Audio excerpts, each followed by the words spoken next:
Hello friends, in this session we are going to see again one of the important topic, that is ratio and proportion. Ratio and proportion, of course, I call this as a backbone of entire arithmetic, because other topics also that we have seen, like the percentage, profit and loss, FSSAI, mixtures allegation, everywhere there will be the application of ratio and proportion.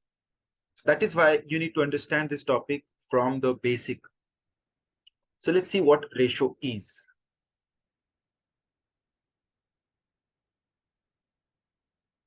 So if I say in a school there are 48 boys and 30 girls. If I ask you what is the ratio between boys and girls, so you might say the ratio is 8:5. Yes, 8:5 is the ratio, but 48:30 is also the ratio. Because ratio means what? In a general term, ratio means for how many boys there are how many girls. In 48 boys, there are 30 girls. Now, if you see, there is common factor between 48 and 30. The factor is 2. So if you divide this side by 2, we get 24. So we'll have to divide this also by 2. That means 15. So for every 24 boys, there are 15 girls. That also you can see. Now again, you can observe that these two are multiples of 3. That means 3 is the common factor of theirs. So we can divide both sides by 3 as well. And once you divide this by 3, we get 8 here and 5 here. So we say 8:5 is the ratio. Is there anything common between 8 and 5 now that we can divide from both sides? No. 8 and 5 don't have any common factor. But still, if you forcefully try to divide with, let's say, 2 on both sides, we'll get here 4 and we'll get here 2.5. That is also the ratio between boys and girls. So this is also ratio, this is also ratio, this is also ratio, and this is also ratio. But when asked what is the ratio between boys and girls, we tend to give this as the answer. So what is special about this? The speciality of this is both the components are in the smallest integral form. That means whatever the common factors between 48 and 30, we cancel out from both sides and we arrived at this stage where there is nothing common. Further, if you want to divide this, then at least one of them will turn into the decimal. So this form, where both the components of the ratio are smallest integral form, is called as the simple ratio. So when we say ratio, we generally mean simple ratio, because simple ratio tells you a lot about the data. And the better definition of simple ratio would be, this is the general definition, just to understand it, but the better definition or mathematical definition would be, simple ratio is the form of ratio where both the components are co-prime of each other. Co-prime means same thing, that they don't have any common factor between them. 8 and 5, they don't have any common factor between them. So that form is called as the simple ratio. This simple ratio, as I said, tells you a lot about the data. For example, if I say, in a school, boys and girls, they are in the ratio 4:7. And if I ask you now, how many boys are there and how many girls are there? So of course we can't answer, because only ratio is provided, nothing else is given. So we can't actually tell the number of boys and girls, but so many other things we can tell just looking at this simple ratio, because this is a simple ratio. 4 and 7 don't have anything common between them. This is a simple ratio. So we can say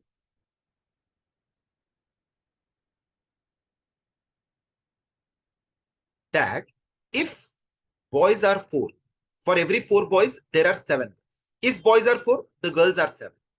In that case, their total will be 7 plus 4, 11. And the difference between girls and boys will be 3. But if that is not the case, the next number of boys will directly be in 8. If not 4, the boys will directly be 2 times of 4, that is 8. You can't say there are 6 boys or 7 boys, no. Because then the girls will go into the decimal. So in order both, because number of girls, number of boys, they can't be decimal value. They can't be like 7.5 girls. Have to get the integers. That's why you have to multiply with the next integer, that is 2. So 4 into 1 is 4. If not 4, then 4 into 2, 8. Then there will be directly 8 boys. So against 8 boys, because you multiply this with 2, this also should be multiplied by 2 to maintain the ratio. That means for every 8 boys, there will be 14 girls. And their total will be 14 plus 8, 22. And their difference will be then 6. Again, if that not is the case, then the next number for boys would then be directly multiply that with 3, that is 12. So girls will also get multiplied by 3, that is 21. Their addition will be 33 and their difference will be 9. And so on. You can make a table like this. But what the table tells you, there are two important lessons from this table. One is, if in the ratio world, boys and girls are 4 and 7, the ratio or the simple ratio, I call that as the ratio world, a miniature world, because you can't go lesser than that because they are in their smallest possible integral form. You can't go lesser than. So this is the smallest number of boys and girls possible numbers, 4 and 7. So I call this as a miniature world or word of ratio. So in the ratios world, boys are 4. Actual word, boys have to be multiple of 4. If not 4, then 4 into 2, 8, 4 into 3, 12, 4 into 4, 16, and so on. So in the ratio world, if boys are 4, in actual word, boys have to be multiple of 4. Similarly, if in the ratio world, girls are multiples of, girls are 7, then in actual word, girls have to be multiple of 7. 7 or 7 into 2 or 7 into 3, and so on. Not only that, if in the ratio world, the boys plus girls is 11. 4 plus 7 in the ratio world is 11. So in actual world, the number has to be multiple of 11. 11 or 22 or 30 or 44 and so on. And the difference between boys and girls in the ratio world is 3. Here the difference is 3. Then the actual word, the difference have to be multiple of 3. So this is very, very important lesson that you have to get, because in so many exams, especially the banking exams, you can then shortlist your options looking at the ratio components. In case of mixtures allegation, you might have seen milk and water ratio is 9:11. So, and then some further data can be given. But looking at the ratio, you can decide that the milk has to be multiple of 9, water has to be multiple of 11, and so on. Okay, so this is the important lesson that you need to understand. And second important lesson is the scaling factor. As the boys got 3 times, that is 12, the girls also got 3 times, the total also got 3 times, and the difference also got 3 times. So this is called as the scaling factor. So if I say the actual number of boys is in fact 20, so what is the difference between girls and boys? So you don't have to then calculate everything. You can just say if boys are getting 20 means 5 times, the difference between girls and boys will also get 5 times because the scaling factor is 5. So difference will get 5 times means 15. So at that time, the difference between boys and girls is 15. This is the second lesson that we get from this table. So if you understand this part here about the ratio, so many of the questions you can solve using the options merely. And ratio is one topic which you totally should capitalize for short time saving and short tricks.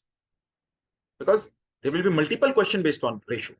As I said earlier, percentage, profit and loss, SICI, mixtures allegation, everywhere you'll have the application of ratio, even in time and work, time, speed, distance topics like that.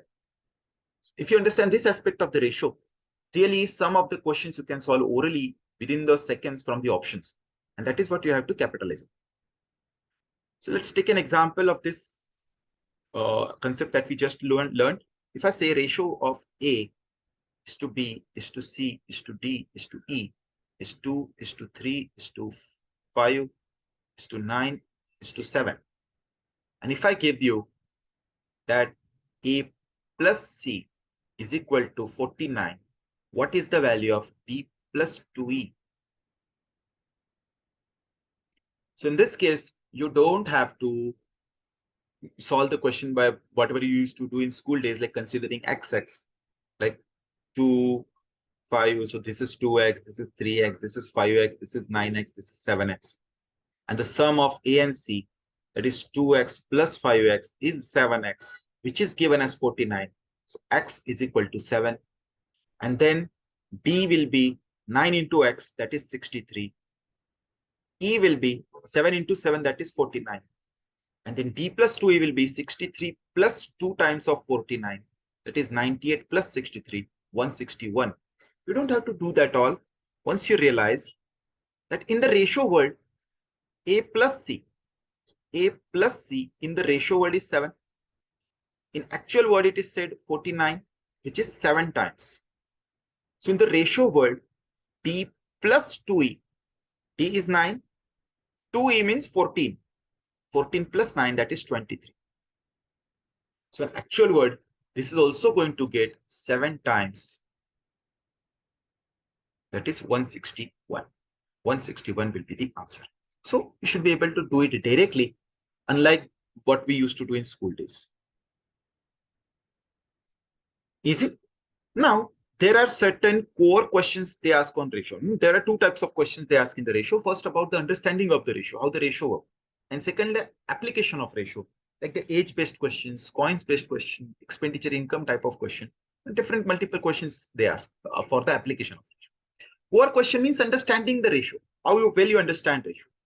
For example, if I say A is to B is 2 is to 3 and B is to C is 3 is to 5, what is A is to B is to C? What is the ratio between A is to B is to C? So you can say here B is 3 and here also B is 3.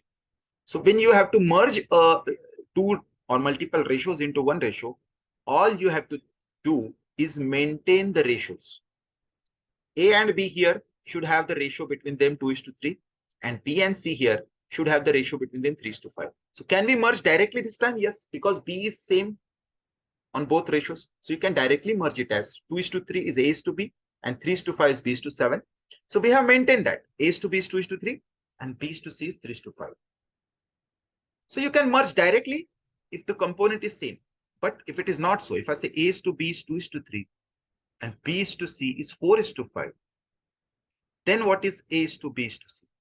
Now this time, because the B is not same on the both sides,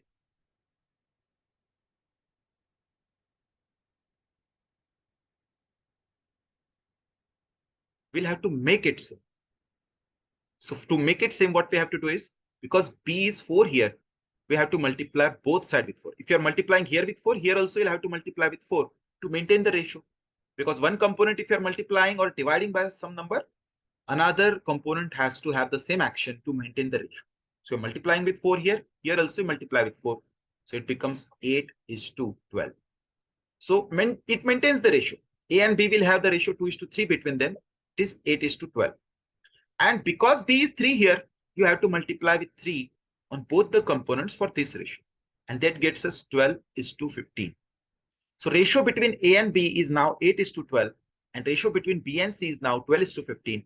And because B is same both sides, you can now directly merge it as 8 is to 12 is to 15. As the ratio ABC at 8 is to 12 is to 15. So this is how you are going to merge the ratios. One more type can be asked, like A upon 2 is equal to B upon 3 is equal to C upon 5. So what is the ratio between A is to B is to C? So whenever the statement given is in form of equation, that means equal sign are being used, you can just put one more from your own side and write this as K. That means A by 2 will be equal to K. That gets us A is equal to 2K. B by 3 will also be equal to K. That gets us B is equal to 3K. And C by 5 being K, C will be equal to 5K. And you can just write A as 2K, B as 3K, and C as 5K. And their ratio will then be, the KK can get cancelled because it's a common factor between these three. 2 is to 3 is to 5 is the ratio between ABC. Can we consider from our own side is equal to 1? Can we do this? Can we consider instead of K, can we consider this as 1? Yes, we can for competitive exams, or especially the exams in banking exams, because banking exams, they don't play with you. Basically, they don't ask tricky questions. But strictly mathematic wise, if you're talking, no, you can't consider that as 1, because one of the possibilities could be A is also 0, B is also 0, C is also 0. So 0 by 2 is equal to 0 by 3 is equal to 0 by 5. Yes, it is true. But is it equal to 1? No, it is not equal to 1. So you can't from your own side consider this as 1. As far as the tricky exams are concerned, the good exams where they actually check your logic behind and they play with your mind. But in bank exams, or even the exams like SSC, CSAT, CAPR, they don't play. They just, because there are other subjects, they're important subjects. They don't like want you to have PhD in mathematics. They just check your basic calculations. So that's why they are not going to play with your mind. And in those exams, yes, you can consider that as well. But otherwise, you can't. I hope you got this. Well, let's see another form of this type. If I say 2A is equal to 3B is equal to 5C, what is the ratio between A is to B is to C? We can again put this all equal to K. That will get us A is equal to K upon 2. B will be equal to K upon 3. And C will be equal to K upon 5. And we want the ratio between A, B, C. So you can just say this is K by 2 is to K by 3 is to K by 5. And then what we can do is cancel out K from all sides.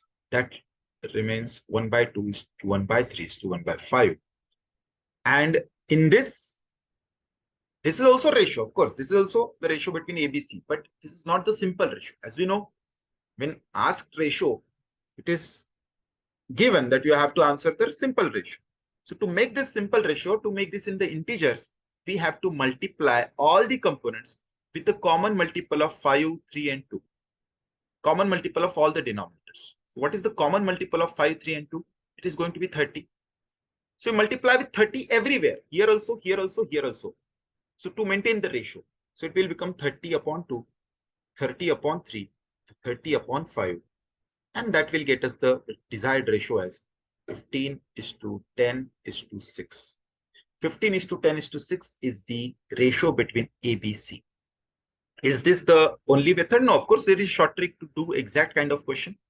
But please understand, to use short tricks, first of all, your basics should be clear. You should know how the short trick is coming from. And secondly, you have to be careful as well, because in the previous question, it was A by 2 is equal to B by 3 is equal to C by 5. So short trick to be used in this form and not in this form. That you should remember. Okay. So don't get confused while using short trick. That is another thing. So how to use the short trick for this question? You wanted the first portion of A here. So all you have to do is you take the product of B's and C's coefficients. 3 into 5. You do here 3 into 5.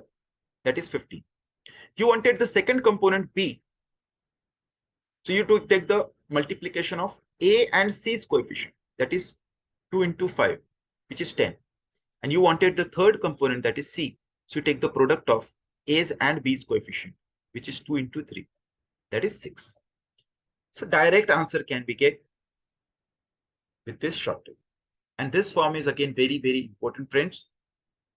This is not just the core question. In good exams, you will have the direct questions based on. Let me take a quick example.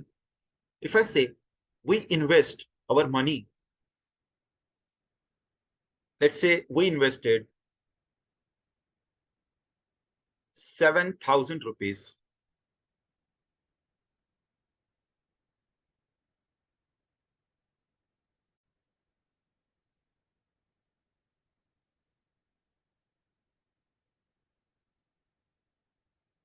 or let's take a easy figure for the calculation sake. Let's say 6,200 rupees. We invest 6,200 rupees in 3 schemes, scheme 1, scheme 2, scheme 3, all under simple interest. In scheme 1, we invested at the rate of 8% per annum for 2 years. In scheme 2, again we invested for 8% per annum for 3 years. And in scheme 3, we invested again for 8% per annum for 5 years. If the statement says, if interest from all schemes are equal,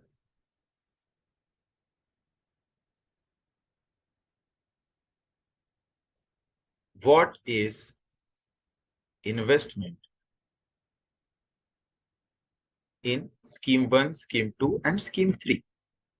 How much you invested here, how much you invested here, how much you invested here. Let me again rephrase the question.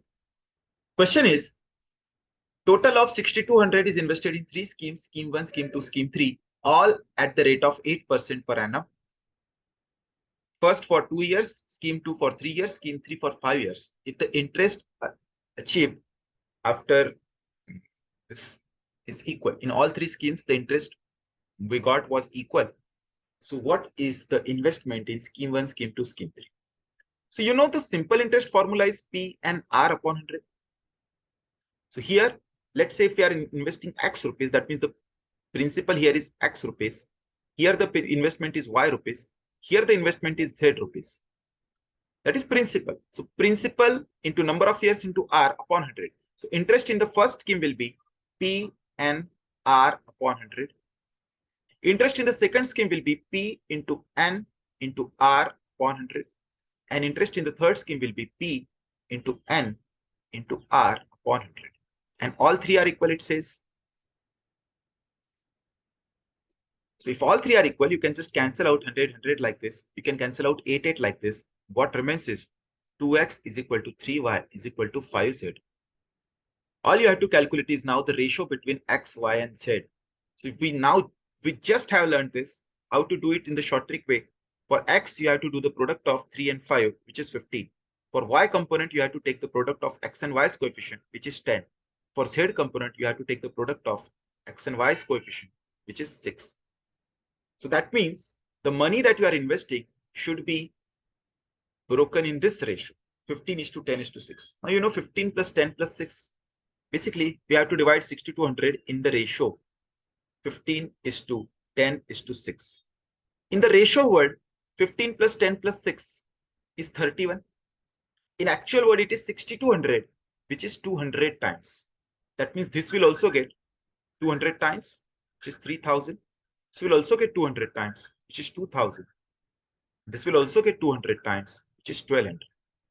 So scheme 1, the investment is 3000, scheme 2 is 2000, scheme 3 is 1200. So such application-based questions are formed on the core concept that we have learned for the ratio.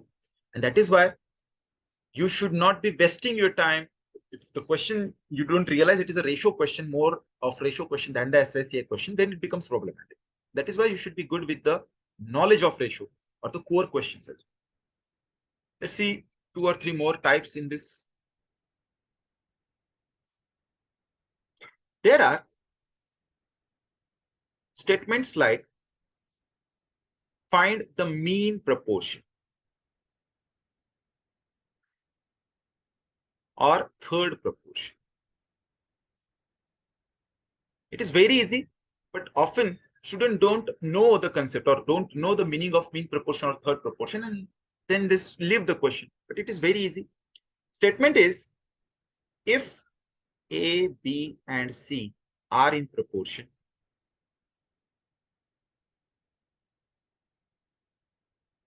then A upon B should be equal to B upon C. B is called mean proportion.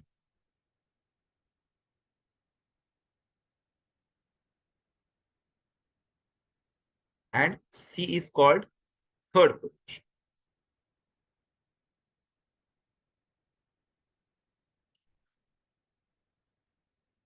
Also, if B is called mean proportion, you can simplify it as doing cross multiplication.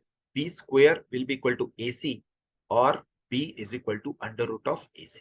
So mean proportion, or in other topic, we called it as the geometric mean. That will be the under root of A into C. So what kind of questions can be formed? Question can be very easy. For example, the question could be, what is mean proportion to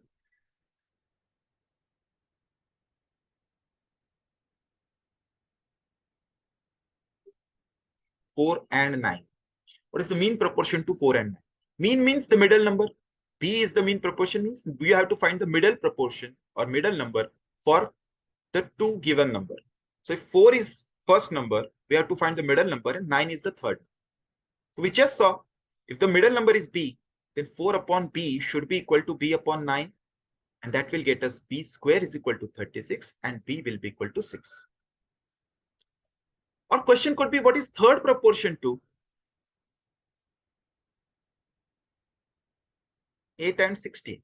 What is third proportion to 8 and 16? Third proportion has been asked. That means the third number to 8 and 16 we have to solve for. So that means you have to find C in this case. So 8 upon 16 should be equal to 16 upon C. That gets us, if that is 2 times of 8, 2 times of C, that means 2 times of 16, that means C will be equal to 32. You can just solve this. C will be equal to 32. So this is what it means by mean proportion and third proportion. Similarly, there is a fourth proportion.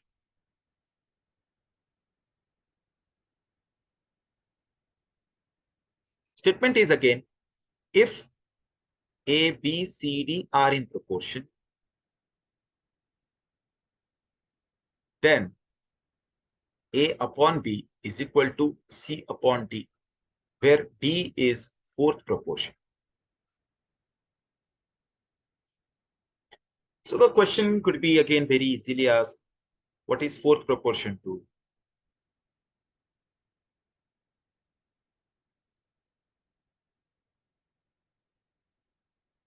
4, 6, and 18.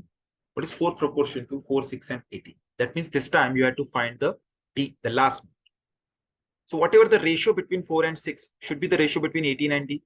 4 upon 6 should be equal to 18 upon D. Solving this will get D will be equal to 18 into 6 upon 4.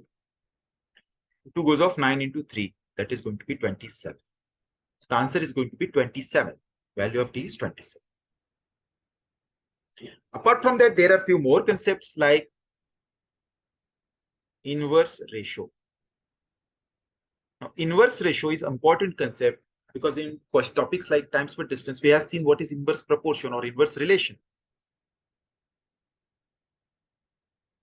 So let's take an example here for times per distance again.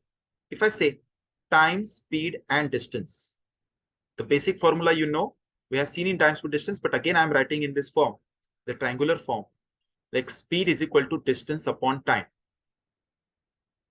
So in this case, if I say distance is 100, speed is 25, the time taken will be 4, time will be distance upon speed. If I keep the distance same, but if I raise my speed to 50, this time the time taken will be 2. So when you increase the speed, the time got reduced. These type of relation is called as the inverse proportion. So here, if I ask you what is the ratio between T1 and T2, that means time in first case is to time in the second case, the ratio will be 2:1. What is the ratio between speed in first case is to speed in second case? 25:50. That is 1:2. This is called as the inverse ratio. So if the quantities are inversely proportional to each other, because by increasing time, or if you increase the time, speed will be decreased, or you decrease the speed, time will be increased. This relation is called as inverse proportion, and we write in this form. Time is inversely proportional to speed. So if the ratio of the times is 2:1, ratio of the speeds is going to be 1:2. This is called as the inverse ratio. Question could be, if ratio of time taken by 3 cars, car 1, car 2, and car 3 is 4:6:9, or let's take another number, 4:6:10.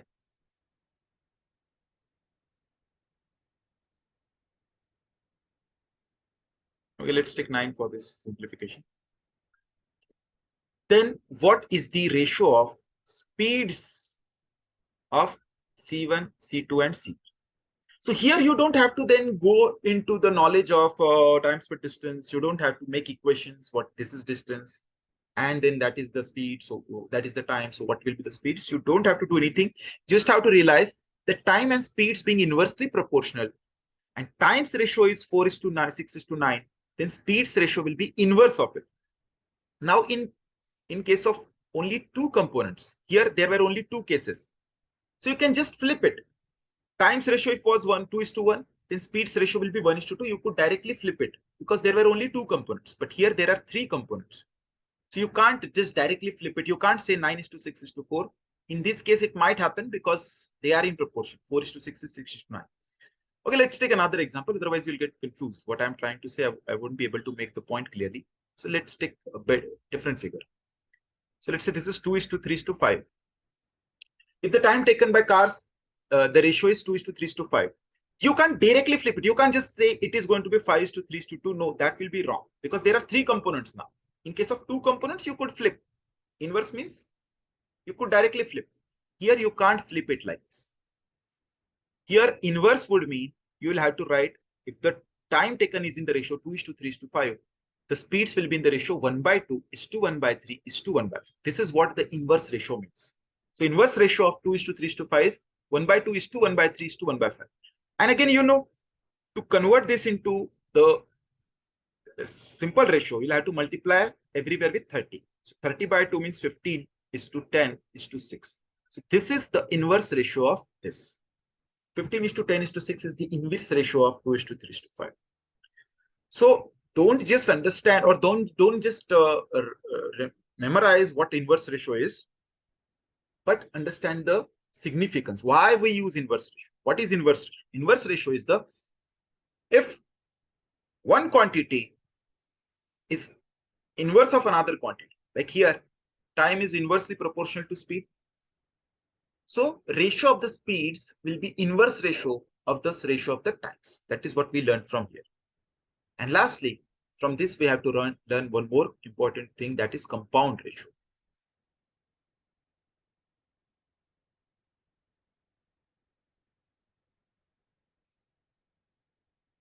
Compound ratio is again one of the application of a ratio. Let's say there are two theaters, theater 1 and theater 2. The number of tickets sold, they are in the ratio 2:3. The number of tickets sold are in the ratio 2:3. And the price per ticket is in the ratio 5:8. So if I ask you what is the ratio between the revenue, this is the ratio. They are not actual price. They are just the ratio. So number of tickets sold in the ratio 2:3 means if 2x tickets are sold here, 3x tickets will be sold here. If the price per ticket ratio is 5:8, that means if price is 5y here, price will be 8y here. Revenue will be number of tickets into price per ticket. So here the revenue generated will be 2x into 5y, that is 10xy. And here the revenue will be 3x into 8y, that is 24xy. And the ratio between the revenue will be xy will get cancelled, 10/24, that is 5/12. This is the application of compound ratio. This is what compound ratio means. What exactly I'm trying to say here is, because revenue is number of tickets into price, if number of tickets have the ratio between them as 2:3 and the price have the ratio between them 5:8, so revenue directly you can do 2 into 5 is to 3 into 8. That is 5:12. So revenue will have the ratio 5:12 between. You can directly multiply the ratio. You don't have to take the x and y. That is called as the compound ratio. So sometimes the question could be as easy as what is the compound ratio of 2:3 and 5:9? What is the compound ratio of 2:3 and 5:9? So all you have to do is 2 into 5 on one side and 3 into 9 on second side. So first component's product here, second component's product here. The 10:27 will be the answer. 2:27 is the compound ratio of these two. This is the meaning of compound ratio, but only meaning puts lots of doubt in a student's mind of why we are doing this. What is the application of it? So this is the application for it. If you know a quantity X is a product of quantity Y and Z, then the ratio of the quantity Y's and ratio of the quantity Z's product will be the ratio of the quantity X. Again, one example we'll take as two cars have the speeds in the ratio speed of car 1 and speed of car 2. They are in the ratio 3:4. Time of traveling of car 1 and time of traveling of car 2, they are in the ratio 5:6. So if I ask you, what is the distance traveled by car 1 and distance traveled by car 2's ratio? So you know, distance is equal to speed into time. So ratio of distance will be product of ratio of speeds and ratio of times. So distance 1 means speed 1 into time 1, 3 into 5 is 2, 4 into 6. 3 2s are 6, means 5:8. 5:8 will be the ratio of the distance traveled. Directly you can do that. without taking any variables x and y, because you know distance is product of speed and time. So distances ratio will be product of speeds ratio and times ratio. That is what the compound ratio is. Got this?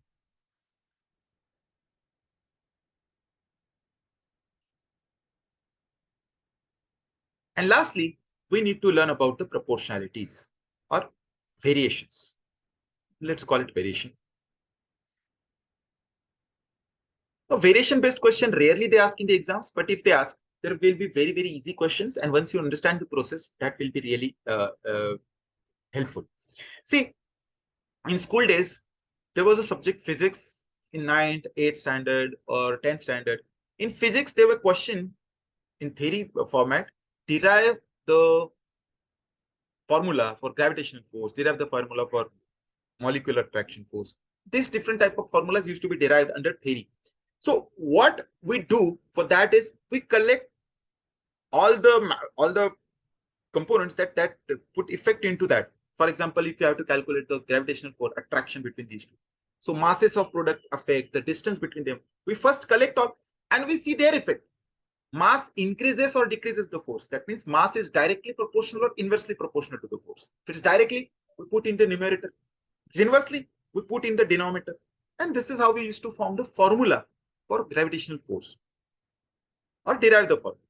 Here also we are going to derive formulas, but of course they are not going to be static formula. It's not going to be like physics formula or something which is going to stay forever. It is going to be conditional. Based on the given conditional, you are going to form the formula. For example, if the statement says weight of a person varies with, now there are different language they use for this. So you need to do practice to understand different language. Weight of a person varies with square of his height.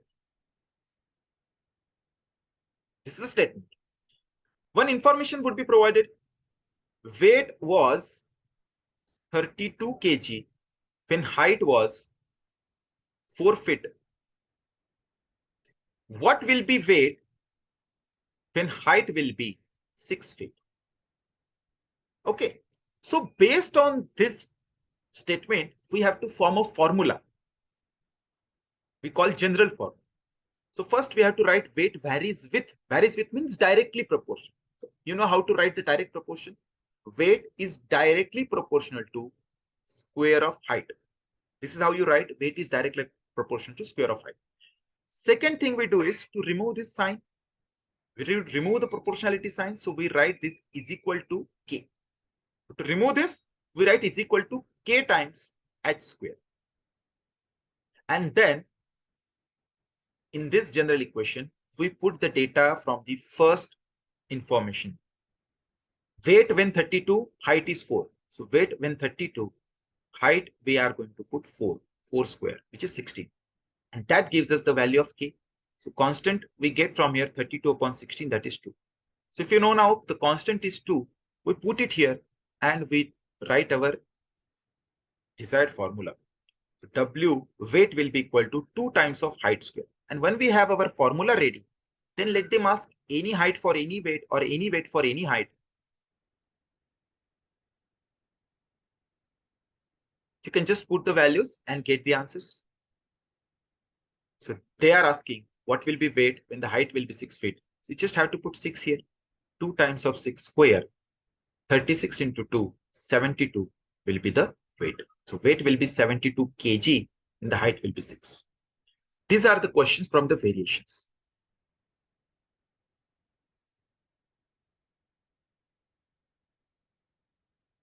And lastly, there is an application of ratio, which we call as the partnership. Partnership is again very, very important. It is all about the concepts of ratio, but you'll require to do little calculation also in case of partnership.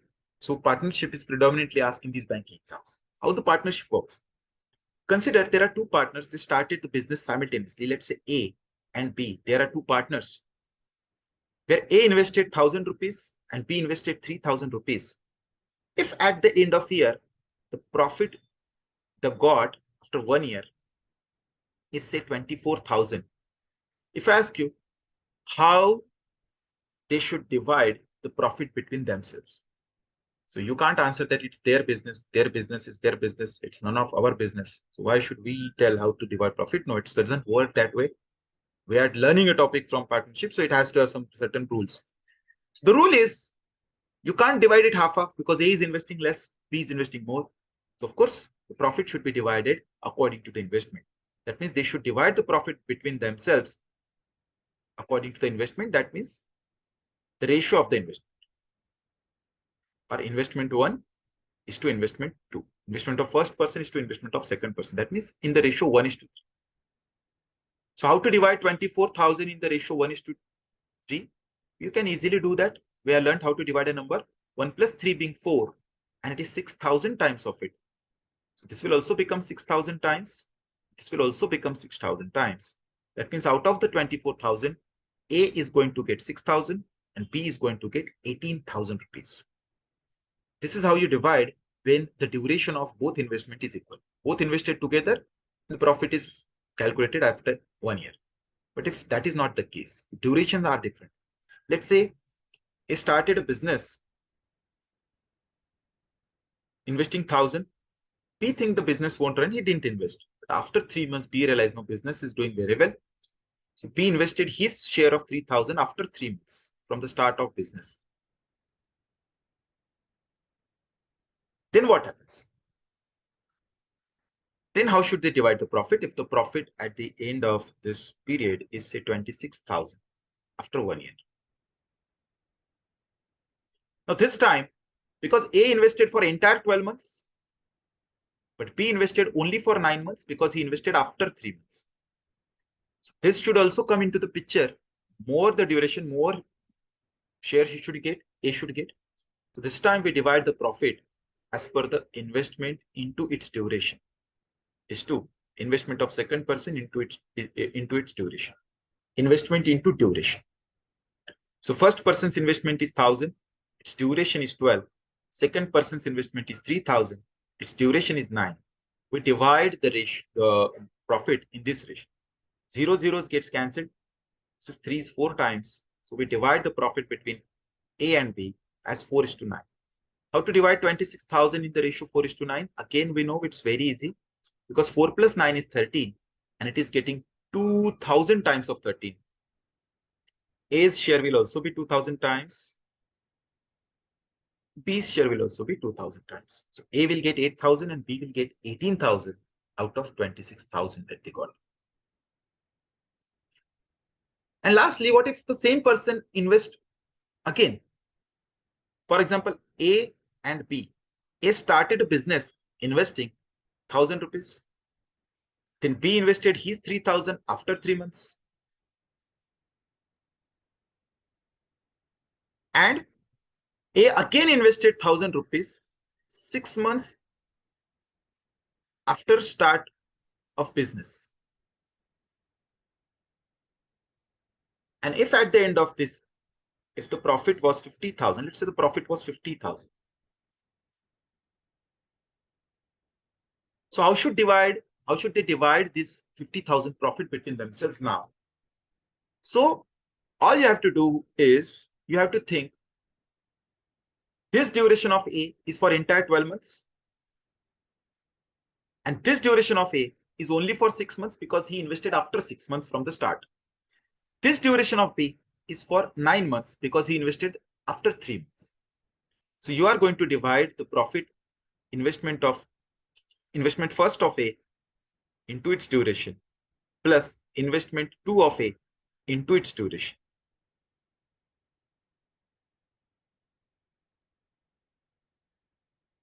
Is to investment 1 of A into its duration. Investment into duration of A and B. So investment first of A is 1,000. Investment duration will be 12 plus investment 2 of A is also 1,000. And its duration will be 6.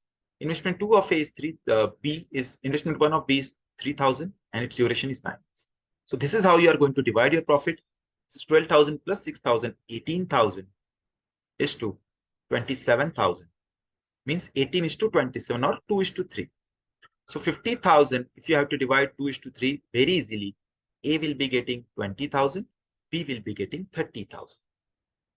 This is how you divide 50,000 in the ratio 2:3 between A and B.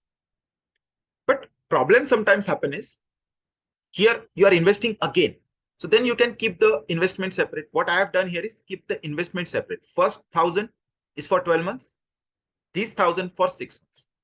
But what if the person withdraws? If person withdraws in between, then the first 1,000 won't be for entire 12 months. If you're upfront writing it for 12 months, then you'll have to do subtraction and all. So that might little troublesome.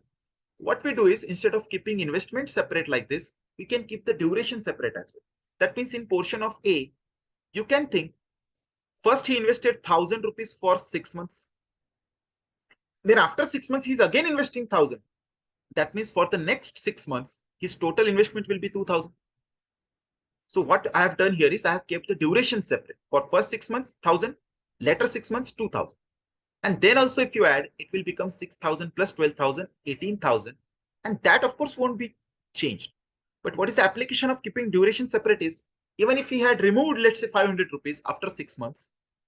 So you can say first 1,000 is for 6 months, and for later 6 months, because he removed 500, there will be only 500 left for the next 6 months. So you can just do like this as well.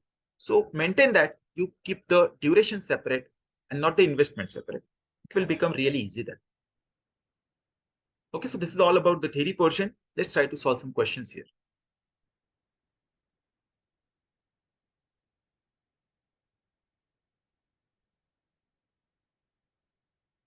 Okay, this is the first question. Should be easy. It says A by 3 is equal to B by 7. So A by 3 if is equal to B by 7.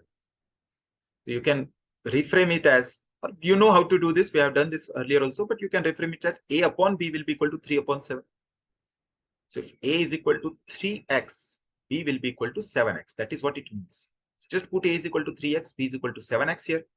So 3x plus 3 upon 7x plus 7.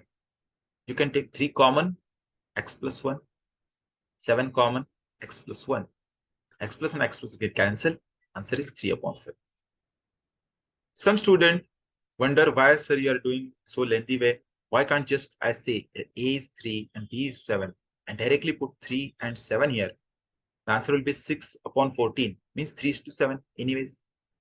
But that is not a proper mathematical way, as I told you, because you are assuming A is 7 and B is A is 3 and B is 7. It is not the case. It is the ratio that 3:7. A can be 6 as well.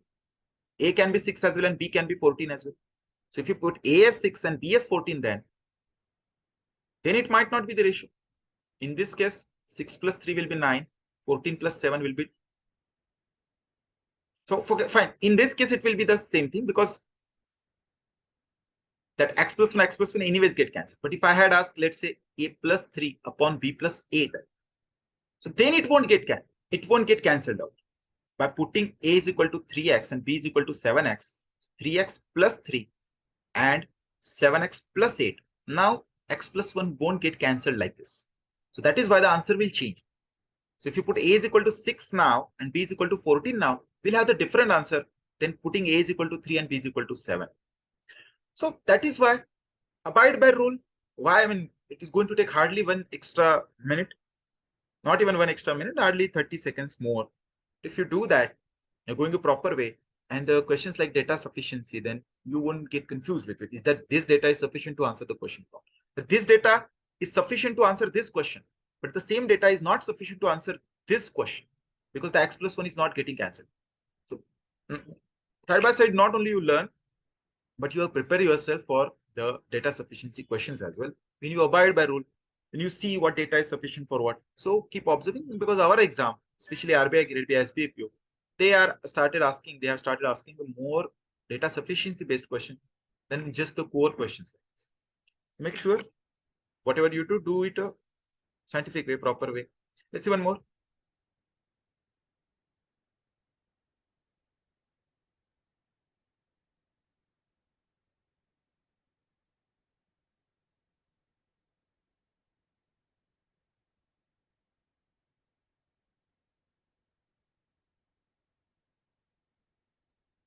3a is equal to 2b, b is to c is 2 is to 3, c is 3 by 5th of d. We have now 4 components. If we want to merge this, 3a is equal to 2b means a is to b will be 2 is to 3. B is to C is already given as 2 is to 3. And C is to D will be 3 is to 5. If you just solve it a little bit, C is to D will be 3 is to 5. Now we have to merge 3 different ratios. Merging 2 ratios was itself a task. Merging 3 ratios, of course, is going to take a lot of time. Because first we'll have to merge these two and then we'll have to make C equal. Of course, you can merge these two upfront because C is same on the both sides. But you don't have to do this all as long as your options are provided. As I told you earlier also, when you merge the ratios, all you have to take care is maintain the ratio. You cannot change the ratio. A is to B, if 2 is to 3, that should be 2 is to 3 in the resultant as well. B is to C has to have the ratio 2 is to 3 between them, and C is to D has to have 3 is to 5 between them. And if it is so, that is the answer because we are maintaining all the 3 ratios. So is this ratio 2 is to 3? Yes. Is this ratio 2 is to 3? Yes. Is this ratio between C and D 3 is to 5? Yes. So first has to be the answer. Let's move on. Let's see second. Is this 2 is to 3 between A and B? Because first is A, then B, then C, then D. Is this 2 is to 3? No. Is this 2 is to 3? No. Is this 2 is to 3? Again, no. So clearly, because in this option, all the 3 given data or 3 ratios are maintained. So that is answer. None of this even not, it is out of question because it has already proven that all 3 ratios are satisfied here. So that has to be the answer. So rather than merging like this, you can take the use of options for these type of questions. Let's see one more.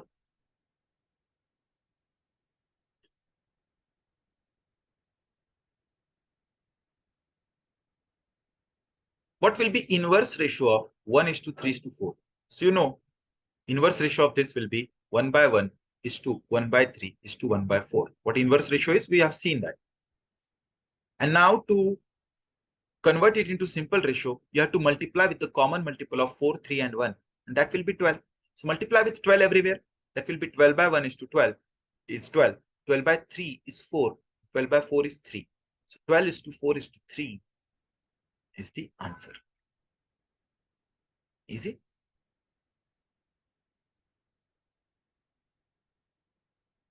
What is the mean proportion between 9 and 25? So you know, mean proportion is the middle number.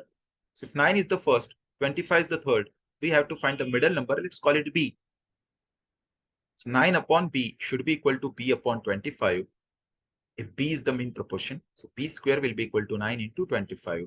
That gets us B is equal to 3 into 5, 15. 15 is going to be the answer. I hope you are understanding this.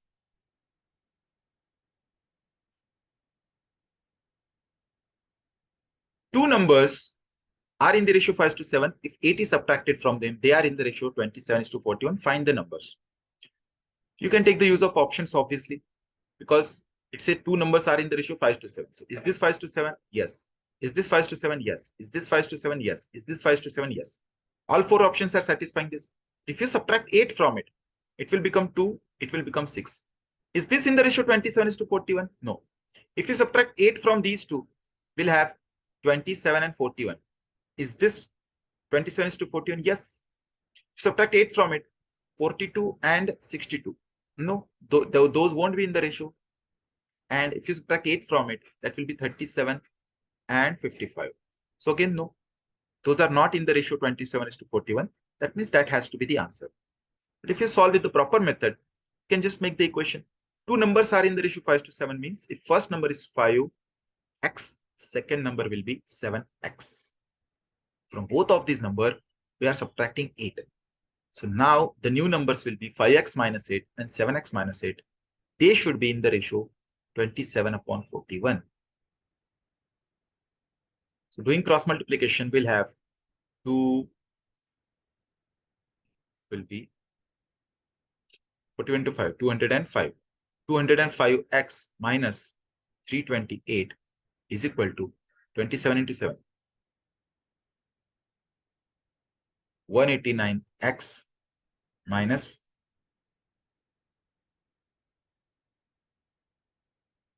260. That gets us 16x is equal to 328 minus this 112. X will be equal to 7.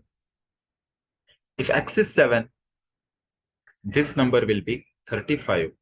This number will be 49. That means the original numbers were 35 and 49. I hope you got this. This question here may be in the simple form of it, but the question can be reframed into age-based questions as well. For example, the ratio between ages of two people is 5:7. 8 years ago, the ratio was, because 8 is subtracted from them means what? If 8 years ago, you see, ages will be subtracted by 8 as well. Same question can be formed about ages as well. That's why you have to solve these questions with the proper method sometime. Not all the time options will be helpful. So you should have both the approaches with you.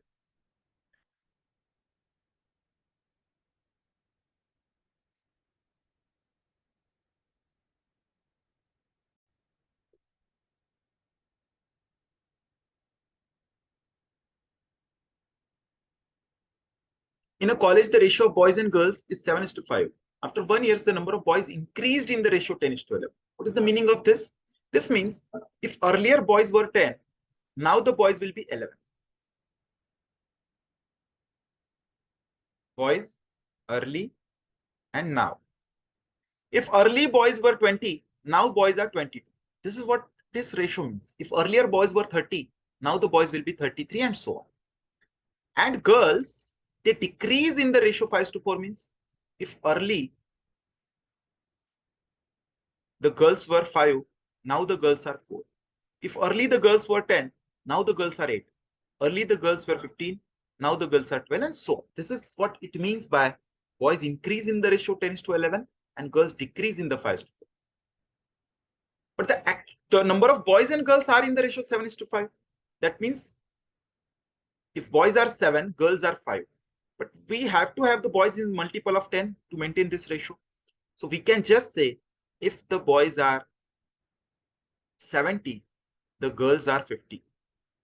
So what we have done here is we have maintained this ratio. And by maintaining this ratio, we have made sure that boys are getting multiple of 10 and girls are getting multiple of 5. So that we can easily say if boys are 70 earlier, so now the boys are going to be 77. Because boys if 70, boys are next, now number is 77. And if girls are 50, to maintain this ratio, girls now will be 40. So now the girls are going to be 40. So the new ratio between boys and girls is going to be 77:40. Option number 1. Easy.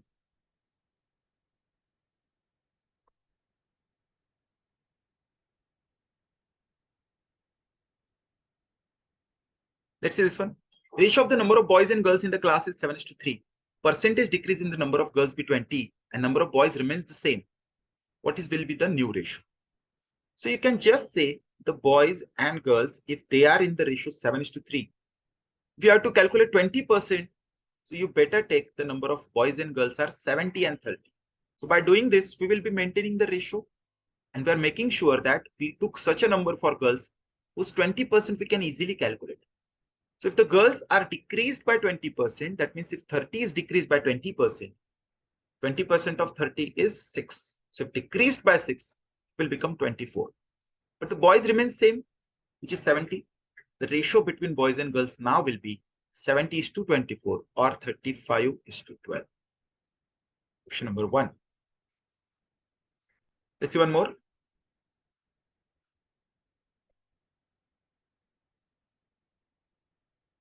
Ratio between the angles of quadrilateral is 3:5:12:10. It is the sum of thrice the smallest angle and 1/3 of the largest angle. So you know, in this ratio word, smallest angle is this and largest angle is this. So thrice the smallest angle in the ratio word will be 9 and 1/3 of the largest angle in the ratio word will be 4. 1/3 of 12 is 4. They are asked their sum. So the required answer in the ratio word is 13. So in actual word also, it has to be multiple of 13. So as you can see, there is only one number which is multiple of 13. So first of all, that can be answered. This definitely can't. Of course, none of these is there. So you can't directly mark it. You have to solve as well. But you should have that approach in the mind all the time. Now we have four angles of the quadrilateral in the ratio 3:5:12:10. In the ratio world, their sum is 3 plus 5 plus 12 plus 10, which is 30. In actual world, the sum of all the angles of quadrilateral is 360, which is 12 times. That means all these angles are 12 times. This is also 12 times. This is also 12 times. This is also 12 times. And this is also 12 times. These are the actual angles of that quadrilateral. They are asking, what is the 3 times of the largest, which is 108, plus 1/3 of the, 3 times of the smallest, which is 108, and 1/3 of the largest, which is 48. What is this sum? This sum is clearly 156 degrees, and hence the answer here is 156. Is it? Let's see one more.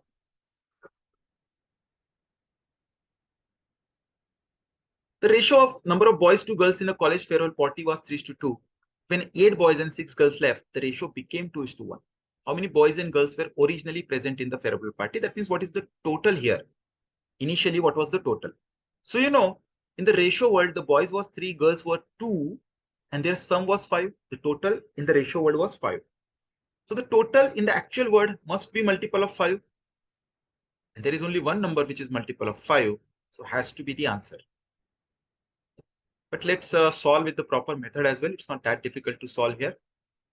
You can just say boys to girls, if the ratio was 3:2, that means if boys were 3x, the girls will be 2x.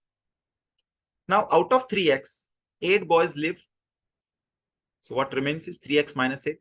And out of the 2x girls, out of these 2x girls, 6 girls live. So this is the new number of boys. New number of boys and new numbers of girls. And those are in the ratio 2/1. So you can just make the equation out of it. 3x minus 8 is equal to 4x minus 12. That gets us x is equal to 4. So if x is 4, the number of boys will be 12. Number of girls will be 8. And together they will be 20. Which is it says. Is it?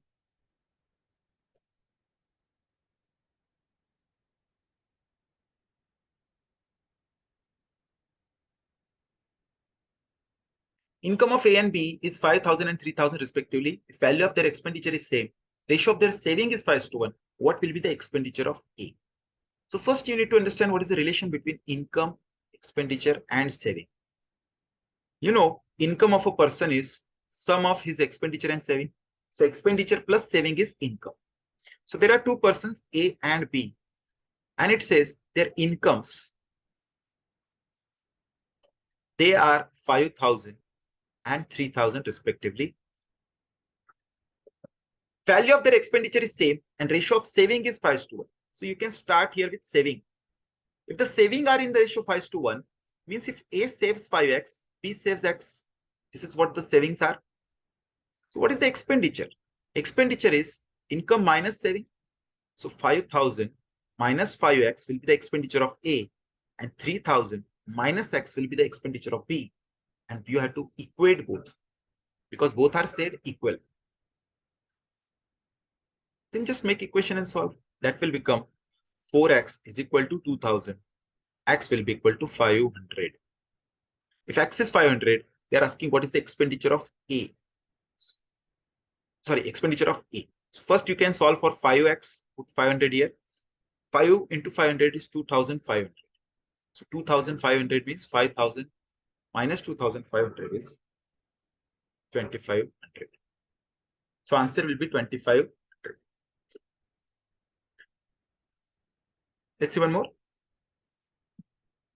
Ratio of present age of A and B is 6:5. After 10 years, the ratio of their ages will be 7:6. Find the difference in the present ages. So you can say A and B presently,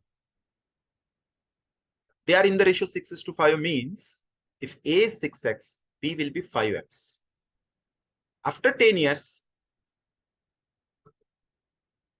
A is going to grow by 10 years, so he will become 6x plus 10. B will become 5x plus 10. And at that time, the ratio between their ages is said 7:6. Just equate these two. 6x plus 10 upon 5x plus 10 should be equal to 7/6. Doing cross multiplication, we get 6 times 6 is 36x plus 60 is equal to 35x plus 70. So x will be equal to 10. That means A presently is 60, B presently is 50, and their difference will be 10 years. They're asking what is the difference between those two, which is 10 years. It's very easy question. It's RBI grade B, yet very easy.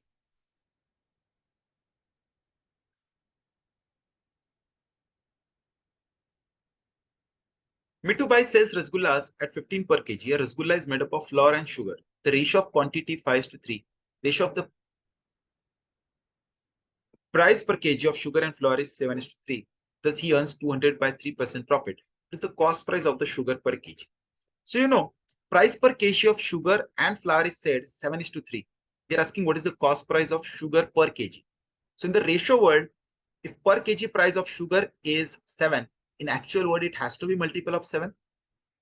So, looking at the option, this is the only option which is multiple of 7. So first of all, that has to be the answer. Secondly, if you want to solve this question, you have to act little smartly. You can just take lots of variables and then find yourself in the difficult position of solving multiple equations. Or rather, you can just work little smartly. You can just say, because rasgulla is made up of flour and sugar in the ratio in the quantity 5:3. So you can just say flour is to sugar. If the ratio is 5:3, so he takes 5 kg flour and 3 kg sugar, and thus he forms 8 kg rasgulla. He forms 8 kg rasgulla. Now, cost price per kg for sugar is 7. The ratio is 7:3. So sugar's cost price, if you say 7x, cost price 7x rupees per kg, then cost price of flour is going to be 3x per kg, 3x rupees per kg. So what is the total cost incurred here? 3x rupees per kg, he is buying 5 kg of flour. So the total cost is going to be 5 into 3x, 15x rupees. And in case of sugar, 7 into 3, 21x rupees.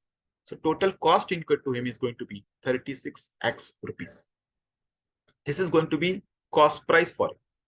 And what is the entire selling price for him? If he sells 8 kg rasgullas at 15 per kg, 8 into 15, which is 120 rupees, is the total selling price for him. Total selling price for him.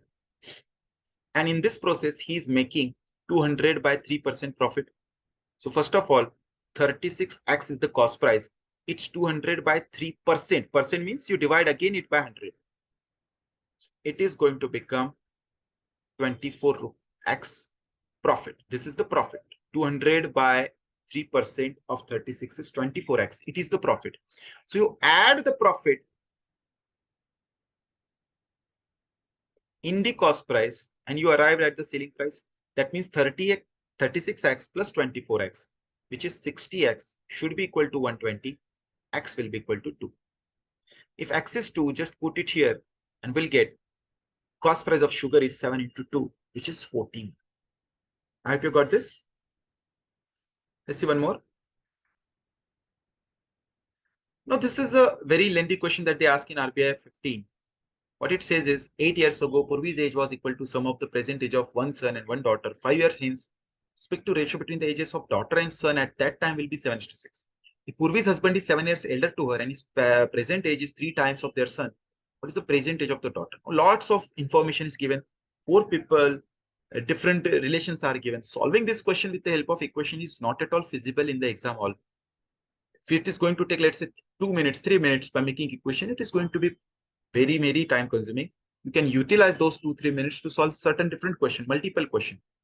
So strategy wise, not a good idea to solve this by equation. If you can solve it by smart way, some short trick, then solve with livable question. Otherwise, of course, there is a smart way to do this. You can solve within seconds because you know the ratio. The ratio between the daughter and son when 5 years hence is going to be 7:6. That means the daughter should be multiple of 7.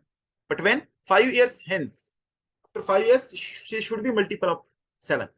And they're asking what is the present age of her then. So whatever the present age out of this is, after 5 years means if you add 5 to it, it should become 7's multiple. So which option by adding 5 gives you multiple of 7 has to be the answer. And you will observe only one of such option. If you add 5 to it, it becomes 28, which is multiple of 7. This will be 20, no. This will be 24, no.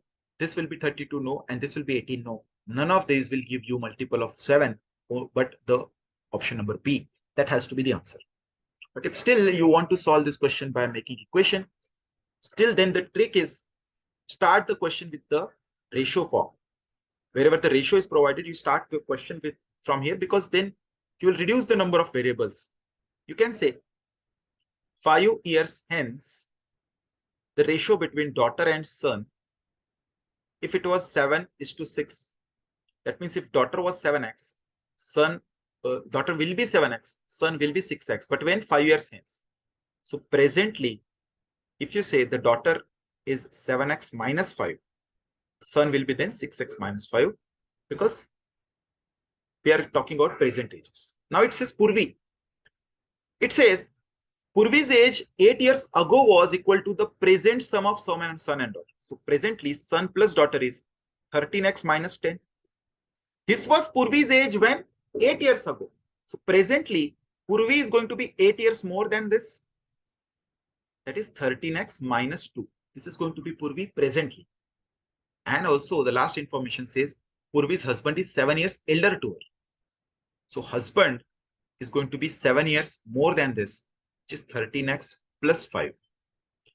So what we have done here is we have written everything in single variable. That is going to solve our question very, very easily, because it says now the present age of husband is 3 times the son. So if son is this much, husband is its 3 times. So 3 times of 6x minus 5 should be equal to 13x plus 5. That gets us 18x minus 15 is equal to 13x plus 5. 5x will be equal to 20. X will be equal to 4. And if x is 4, you can just put it here to get the present age of daughter, which is 23 years. Is it? So I hope you understood why the topic is important, because if you understand in and out of the topic ratio, then you can solve different question with the approach that we just solved within seconds. You just have to look for the multiples. If not, at least you should be able to do the proper calculations, right? Okay, then let us stop it here. Thank you for watching this video. See you all in the next session. Some interesting topic like this. Till then, bye-bye. Have a good day.